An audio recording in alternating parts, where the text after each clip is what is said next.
ആരോഗ്യത്തിനൊപ്പം സൗന്ദര്യവും. സമഗ്രമായ ആരോഗ്യത്തിന്റെയും സൗന്ദര്യത്തിന്റെയും പുതിയ തുടക്കത്തിനായി മട്ടാഞ്ചേരിയിൽ സ്ഥിതി ചെയ്യുന്ന ആയുർസ്പർശ് ആയുർവേദ ഹോസ്പിറ്റൽ നിങ്ങളേവരെയും സ്വാഗതം ചെയ്യുന്നു.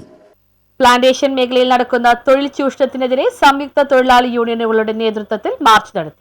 Ayyampuzha INTUC, CITU, AITUC, BMS എന്നീ യൂണിയനുകളുടെ ആഭിമുഖ്യത്തിൽ പ്രതിഷേധ പ്രകടനം നടത്തി. പ്ലാന്റേഷൻ തോട്ടൻമരം മുറിയുമായി ബന്ധപ്പെട്ട് അയ്യമ്പുഴയ്ക്ക് പുറത്തുള്ള 16 യൂണിറ്റിനെയും പൂർണ്ണമായി ഒഴിവാക്കിയതിൽ പ്രതിഷേധിച്ചാണ് പ്രകടനം നടത്തിയത്. തോട്ടത്തിൽ നിന്ന് റിട്ടയർഡ് ആയവരുടെ 2-3 പിൻതലമുറക്കാർ മറ്റ് ജില്ലകളിൽ നിന്ന് പോലും എത്തി ലോഡ് കയറ്റുന്നത് പ്ലാന്റേഷൻ നിയമം അനുസരിച്ച് 18 വയസ്സ് പൂർത്തിയായ ആശ്രിതർ തോട്ടത്തിൽ താമസിക്കാൻ പാടില്ല എന്നാണ്. റിട്ടയർഡ് ആയാൽ തോട്ടത്തിൽ നിന്ന് ഒഴിവാകണമെന്നാണ് നിയമം. എന്നാൽ ചില നേതാക്കൾ അവകാശം പറഞ്ഞ് വ്യാജ കാർഡ് നിർമ്മിച്ച് യൂണിയൻ നിലനിർത്തി പോരുകയാണ്. അയ്യമ്പുഴ 13 വാർഡിൽ 11 വാർഡിൽ രൂക്ഷമായ വന്യജീവി ശല്യം എല്ലാം സഹിച്ച് ജീവിക്കുന്ന സാധാരണക്കാരായ തൊഴിലാളികൾ പൂർണ്ണമായും ഒഴിവാക്കപ്പെട്ടു. ഇവിടെ വോട്ടവകാശം, റേഷൻ കാർഡിൽ പേരോ യാതൊരു അവകാശവുമില്ലാത്ത തൊഴിലാളികളിൽ അയ്യമ്പുഴ നിവാസികളെ ചൂഷണം ചെയ്യുന്ന നേതാക്കൾക്കെതിരെയായിരുന്നു സമരം വിജയം വരെ തുടരുമെന്ന് സമരസമിതി നേതാക്കൾ അറിയിച്ചു. MLA ഉൾപ്പെടെയുള്ളവർ ഇതിനെല്ലാം കൂട്ടുനിൽക്കുകയാണെന്നും സമരക്കാർ ആരോപിച്ചു. യോഗം അഡ്വക്കേറ്റ് ജിസ്ന സജീവ് ഉദ്ഘാടനം ചെയ്തു.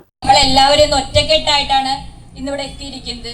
അതായത് ഒരു പേപ്പർ കഷ്ണത്തിൽ മാത്രം നമ്മുടെ അവകാശങ്ങൾ ഒതുങ്ങാതെ എല്ലാവരും കൂടി ഒറ്റക്കെട്ടായി ആ അവകാശങ്ങൾ നമ്മുടെ ജീവിതത്തിലേക്ക് നടപ്പാക്കുന്നതിന് വേണ്ടി നമ്മൾ എല്ലാവരും ഇവിടെ ഒത്തുചേർന്നിരിക്കുകയാണ്.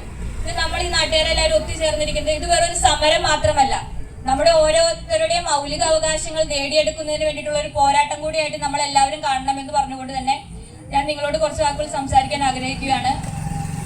നമ്മൾ ഈ നാട്ടിൽ നാട്ടുകാരാണ്. നമ്മുടെ മണ്ണാണിത്. അതായത് നമ്മുടെ ഈ നാട്ടിലെ ഓരോ ജോലിയും നമുക്ക് ആരും തരുന്ന ഒരു അവകാശമോ ആരും തരുന്ന അവകാശമോ ഒന്നല്ല. നമ്മൾക്ക് ഓരോരുത്തർക്കും നമ്മുടെ ഇന്ത്യൻ ഭരണഘടന അടക്കം നമുക്ക് നൽകുന്ന ഒരു മൗലിക അവകാശമാണ് നമ്മുടെ തൊഴിൽ എന്നുള്ളത്. നമ്മുടെ ഇവിടെ നിൽക്കുന്ന ഓരോ തൊഴിലാളികളും നമ്മൾ ഈ മണ്ണിനെ അറിയുന്നവരാണ്. നമ്മുടെ കുടുംബം എവിടെയാണ്, നമ്മുടെ സമൂഹം എവിടെയാണ്, ആ നമ്മളെ മാറ്റി നിർത്തിക്കൊണ്ടാണ് പുറത്തുനിന്ന് വരുന്ന മറ്റുള്ളവർക്ക് നമ്മളിവിടെ തൊഴിൽ നൽകിക്കൊണ്ടിരിക്കുന്നത്.